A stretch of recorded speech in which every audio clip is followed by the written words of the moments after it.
Magandang araw sa inyong lahat. Ngayon ay narito ako para sa isang spell na alam kong magugustuhan nyo. Ito, kapag ginawa mo ang spell na ito, ay lagi kanyang pagkakaisipin at lagi kanyang mapapanaginipan. Para gawin yung spell na ito, narito ang iyong mga kailangan. Unang-una, kailangan mo ng puting sobre. Kahit yung ginawa mo na lamang, dahil ito ako lamang ang gumawa ng sobre na ito. Sunod, kailangan mo rin ng puting kandila at litrato ng iyong mahal. Ito ay papakita ko lamang sa inyo kung paano ito gawin. Yan naman na ito lamang ang aking litrato. Hindi po maaari yung nasa cellphone lamang. Kailangan po ay yung aktual na litrato ng taong ito po. At ang huling-huli ay karayom o di kaya naman kung wala kayong karayom ay maaari nyo nang gamitin ang inyong pardible. Ito ay gagawin sa araw ng Biyernes at sa araw ng Martes. Maaari nyo rin itong gawin kung full moon. Ito ay gagawin natin sa gabi bago tayo matutulog. Unang-una ang gagawin mo ay magsisindi tayo ng kandila. Yan, sasindihan mo ang ating kandilang puti. Kahit pahaba man ng inyong kandila o tea candle, gaya nito, ayos lamang.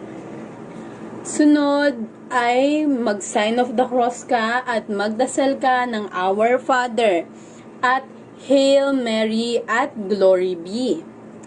Pagkatapos mong magdasal noon, dapat ay daramdamin mo yung dasal mo, dapat ay buong puso mo itong dadasalin.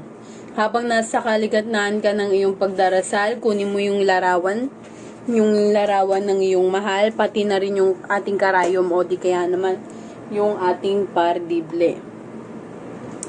At ngayon, ay doon sa bandang sintido ng taong ito, ay tutusukin natin ito ng pardible o di kaya ng karayom.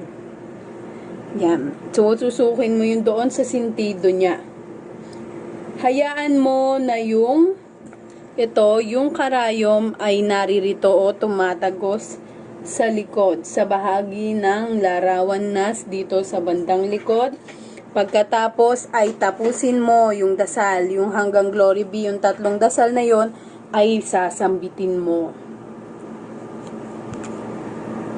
Ngayon, pagkatapos mong magdasal, dasalin yung hanggang matapos mo yung hanggang dun sa glory be, ay sasambitin mo, parang ibinubulong mo o sinasabi mo sa larawan na ito habang nakatusok sa kanyang sintido ang ating karayom, ay sasabihin mo lahat ng gusto mong mangyari. Iisipin mo at ibubulong mo, halimbawa ay lagi kanyang pagkakaisipin, lagi kanyang susuyuin, lagi kanyang iisipin, ang mga gusto mo ay susundin niya.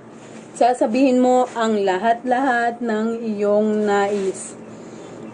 Pagkatapos, kung kontento ka na sa mga sinabi mo, ay ilagay mo na sa loob ng sobre. Ito kasama yung karayom habang nakalagay pa rin doon sa kanyang sintido. At pagkatapos ay magsa-sign of the cross tayo. Tanda na tapos na tayong magdasal. Ilagay mo ang sobre na ito sa ilalim ng iyong unan bago ka matulog.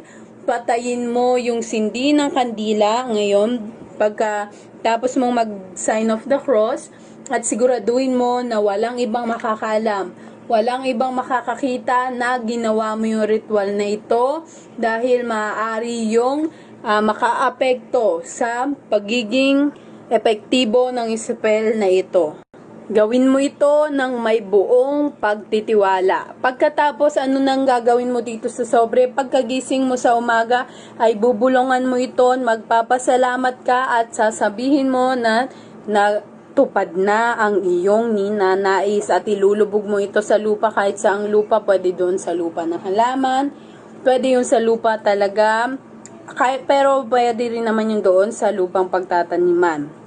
Pagkatapos noon ay wala kang sasambitin, kakalimutan mo na ginawa mo ang spell na ito. At huwag kang magantay ng magantay at huwag mo masyadong pagkaisipin ang spell na ito.